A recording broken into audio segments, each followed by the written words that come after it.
Good morning students. My name is काजल सतवारा. आज हम mobile computing and application development subject का unit 1 पढ़ने वाले हैं. यूनिट 1 का नाम है इंट्रोडक्शन टू मोबाइल कंप्यूटिंग. उसके आज हम 3 टॉपिक पढ़ने वाले हैं. फर्स्ट टॉपिक है noise and it's effects on mobile communication. इसका मीनिंग ये है कि फर्स्ट टॉपिक में आज हमें नॉइज के कौन कौन से इफेक्ट्स मोबाइल कम्युनिकेशन में आते हैं वो हम देखेंगे. नेक्स्ट टॉपिक है characteristics of mobile communication. Mobile communication के कौन कौन से कैरेक्टरिस्टिक्स है वो पढ़ेंगे. और थर्ड टॉपिक है design considerations of mobile communication.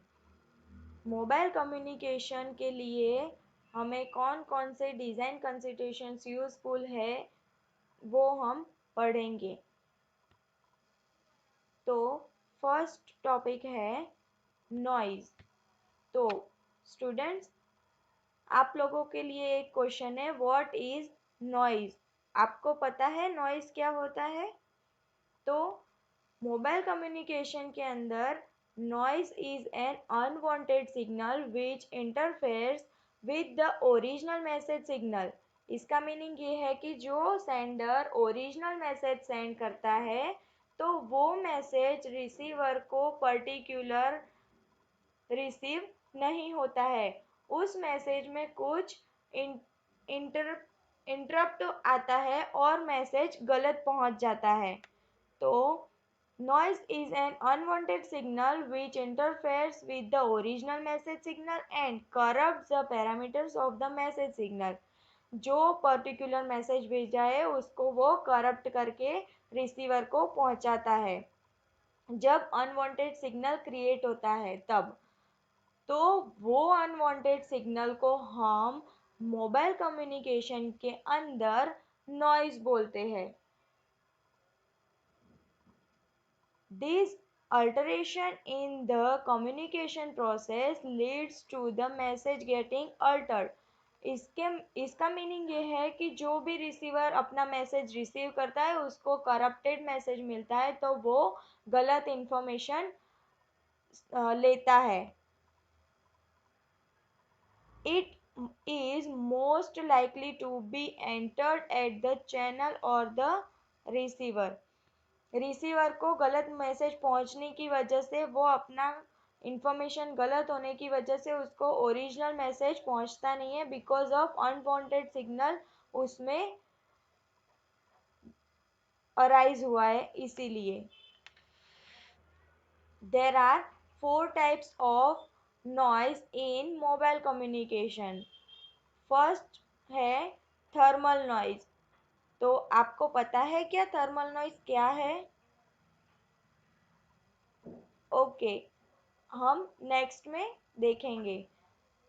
Second है intermodulation noise, crosstalk noise and impulse noise. तो फर्स्ट टॉपिक था हमारा थर्मल नॉइज.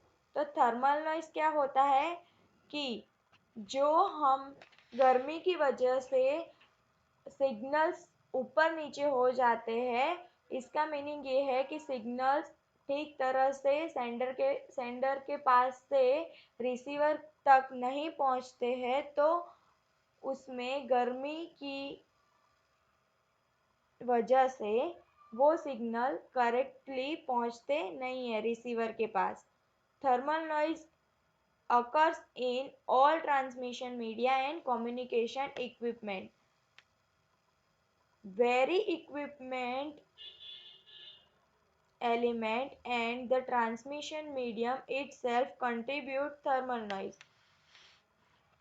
सारे इक्विपमेंट जो हम यूज़ करते हैं सेंड या रिसीव करने के लिए उसमें अगर गर्मी की वजह से जो भी नॉइज़ क्रिएट होता है, जो भी सिग्नल्स पहुंचते हैं या फिर हम सेंड करते हैं वो करप्ट हो जाते हैं. अदरवाइज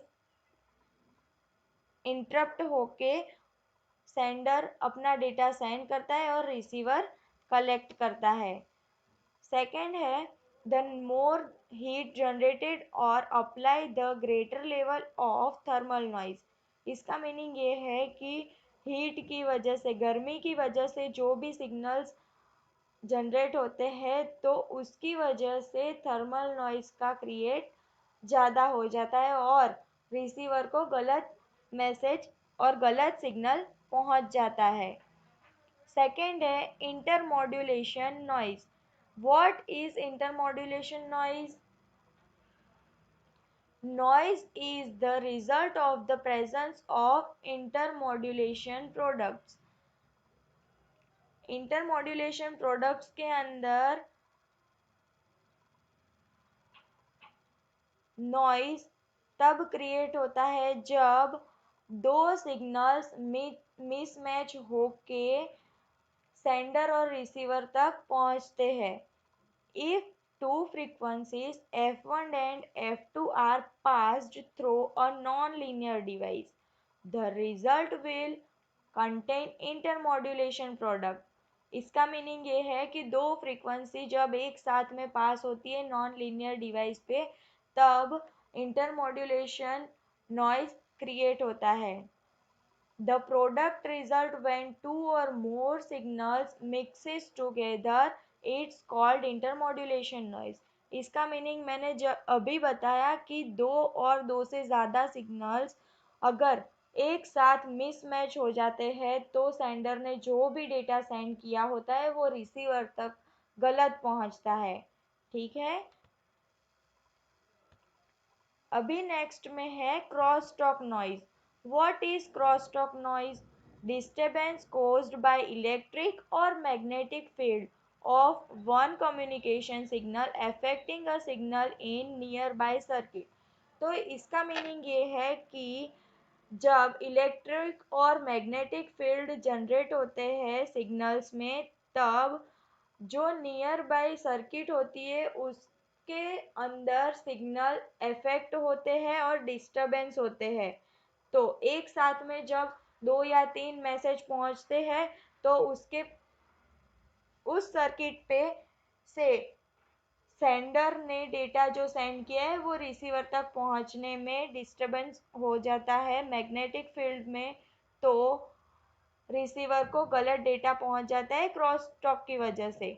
उसको बोलते हैं क्रॉस टॉक नॉइज। सर्किट की वजह से, सर्किट में सिग्नल इफेक्ट्स होते हैं मैग्नेटिक फील्ड की वजह से, इसीलिए क्रॉस टॉक नॉइज क्रिएट होता है। इन telephone circuit crosstalk results in hearing from another circuit. इसका मीनिंग ये है कि टेलीफोन में जब हम बात करते हैं कभी कभी तो सिग्नल्स कट होके आते हैं तो हमें कोई कोई वर्ड कट हो जाते हैं तो हमें ठीक से सुनाई नहीं देता है। अदरवाइज एक और एग्जांपल है कि हम चेंज यानी कि हमने किसी एक व्यक्ति को फ़ोन किया है तो वो नंबर किसी और को कनेक्ट होके चला जाता है, इसको बोलते हैं cross talk noise. In wireless communication cross talk results in channel interference. Wireless communication के अंदर चैनल इंटरफेयर हो जाते हैं यानी कि चैनल्स मिक्सअप हो जाते हैं तो इसकी वजह से क्रॉस टॉक नॉइज क्रिएट होता है। नेक्स्ट है impulse noise. What is impulse noise? In impulse noise includes unwanted sharp sound caused by electromagnetic interference। Scratches on disk। Disk के अंदर स्क्रैचेस आने से और अनवांटेड और शार्प साउंड आता है। कभी कभी आपने पहले के टेलीविज़न देखे होंगे तो उसमें पूरी लाइंस आ जाती थी, वर्टिकल लाइंस, और उसमें से शार्प साउंड क्रिएट होता था। तब वो जो साउंड क्रिएट होता था वो इम्पल्स नॉइज क्रिएट होने की वजह से हमें ठीक से सिग्नल नहीं पहुंचता था। इसी की वजह से टीवी के अंदर, टेलीविज़न के अंदर वो नॉइज क्रिएट होता था और वर्टिकल लाइंस हमें दिखाई देती थी। Voltage can change in adjacent. तो इसका मीनिंग ये है कि जो भी एडजेसेंट है, जो भी सिग्नल्स आते हैं, वो सिग्नल्स अगर ठीक तरह से हमारे तक नहीं पहुंचते हैं तब उसके अंदर शार्प साउंड क्रिएट होता है और अनवांटेड सिग्नल्स मिलते हैं। नेक्स्ट है characteristics of mobile communication. What is the next characteristics of mobile communication? First है पोर्टेबिलिटी। तो पोर्टेबिलिटी का मीनिंग ये है the ability to move a device within a learning environment और to different environments with easy. हम एक device से दूसरे डिवाइस में इजीली वर्क कर सकते हैं, इसको बोलते हैं मोबाइल कम्युनिकेशन की पोर्टेबिलिटी कैरेक्टरिस्टिक्स। सेकंड है social interactivity, the ability to share data and collaboration between users. हम सोशल इंटरएक्टिविटी को क्या बोलते हैं कि हम एक दूसरे यूज़र के साथ, एक यूज़र दूसरे यूज़र के साथ इजीली डेटा शेयर कर सकता है और उसके साथ कम्युनिकेशन कर सकता है, उसको बोलते हैं सोशल इंटरएक्टिविटी। थर्ड है कंटेक्स्ट सेंसिटिविटी। तो उसके अंदर क्या है कि ability to gather and respond to real और simulated data unique to a current location और टाइम। करंट लोकेशन और करंट टाइम पे हम किसी को डेटा सेंड करते हैं तो वो data sending at a time हो जाता है, यानी कि at a time another user को डेटा सेंड हो जाता है और रिसीव हो जाता है, तो उसको बोलते हैं कंटेक्स्ट सेंसिटिविटी। नेक्स्ट है कनेक्टिविटी। तो कनेक्टिविटी क्या होती है? The ability to be digitally connected for a purpose of a communication of data in any environment। यानी कि एक भी एनवायरनमेंट, यानी कि कोई भी एनवायरनमेंट होता है तो उसके अंदर हम डेटा और इंटरनेट का यूज़ कर सकते हैं डिजिटल कनेक्ट होके। इंटरनेट और वाईफाई का यूज़ करके हम एक दूसरे के साथ कम्युनिकेट कर सकते हैं या फिर मैसेज चैटिंग, एसएमएस, एमएमएस, इसके थ्रू हम कनेक्ट हो सकते हैं, इसको बोलते हैं कनेक्टिविटी। नेक्स्ट है इंडिविजुअल। तो इंडिविजुअल क्या होता है? The ability to use the technology to provide on difficult activities and lesson customization for individual learners। तो मोबाइल कम्युनिकेशन के अंदर हम लाइक यूट्यूब से पढ़ते हैं या फिर ईमेल के थ्रू पढ़ते हैं, गूगल क्लासरूम के थ्रू पढ़ते हैं, इसको बोलते हैं individual characteristic of mobile communication. इसको हम अदरवाइज लैन से कनेक्टेड होके पढ़ते हैं या फिर वाईफाई से अपना मोबाइल कनेक्ट करके इंटरनेट का डेटा ऑन करके हम इंडिविजुअली पढ़ सकते हैं।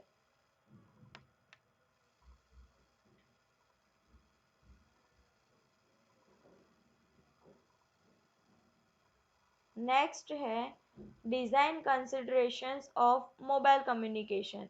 तो design considerations of mobile communication में फर्स्ट है एप्लीकेशन टाइप। तो एप्लीकेशन टाइप क्या होता है कि हम कौन से एप्लीकेशन का टाइप यूज़ करते हैं वो देखेंगे। What type of application you want to build, आप किस टाइप का एप्लीकेशन बिल्ड करना चाहते हैं, वो एक डिज़ाइन कंसिडरेशन का फर्स्ट है। सेकंड है platform fragmentation. If your application does not work well on some devices, find out other ways of filter out your application from the devices। आपका एप्लीकेशन जब भी जो भी डिवाइस में वर्क करते हो, आप अप्लाई करते हो उस पे या फिर कनेक्ट करके आप उस प्लेटफॉर्म पे उसको रन करते हो, तो वो आप देखोगे कि उसमें रन होता है प्रोग्राम आपका कि नहीं होता है। तो इसके हिसाब से आप प्लेटफॉर्म सिलेक्ट करोगे। नेक्स्ट है स्टोरेज। तो स्टोरेज है there is no such things as a 1 TB hard disk and use the phones data memory. Storage आपको कितना चाहिए वो एप्लीकेशन रन करने के लिए, या फिर वो एप्लीकेशन या फिर वो वेबसाइट को यूज़ करने के लिए, तो वो आप इसमें देखेंगे कि आपको कितने तक का स्टोरेज चाहिए वो एप्लीकेशन को यूज़ करने के लिए। नेक्स्ट है कनेक्शन एंड बैंडविड्थ। तो कनेक्शन एंड बैंडविड्थ में होता है कि understands that users pay for every byte transmitted and received before you open up data connection और before you start downloading data from services. तो इसको बोलते हैं कि आपको किसी ने डेटा भेजा है, तो आपको डेटा रिसीव करने के लिए एक कनेक्शन चाहिए होगा। जैसे कि अभी आपका व्हाट्सअप है एप्लीकेशन, तो व्हाट्सअप पे आपको किसी ने डेटा भेजा है, वो डेटा आपको रिसीव करने के लिए आपको अपना मोबाइल डेटा ऑन करना पड़ेगा, मोबाइल कनेक्शन ऑन करना पड़ेगा इंटरनेट का। तो वो कनेक्शन ऑन करने के बाद आपको ठीक से डेटा मिल जाएगा और रिसीव हो जाएगा। इसको बोलते हैं कनेक्शन। नेक्स्ट है मेमोरी यूसेज। मेमोरी यूसेज में क्या आता है कि design applications that do well no problem if it occupies more than 30 to 40 MB। तो इसके अंदर आपको डिज़ाइन करने के लिए, मोबाइल की एप्लीकेशन डिज़ाइन करने के लिए आपको कितना मेमोरी यूसेज चाहिए होगा, 30 to 40 MB तक का आपको डेटा चाहिए होगा। उसके हिसाब से आप अपने मोबाइल की एप्लीकेशन का मेमोरी यूज़ कर सकते हो। नेक्स्ट है बैटरी लाइफ। तो बैटरी में क्या आता है कि आप अपने मोबाइल की कितना डेटा या फिर कितने तक का स्टोरेज आप यूज़ करते हो, तो उसके हिसाब से आपकी बैटरी लाइफ होगी।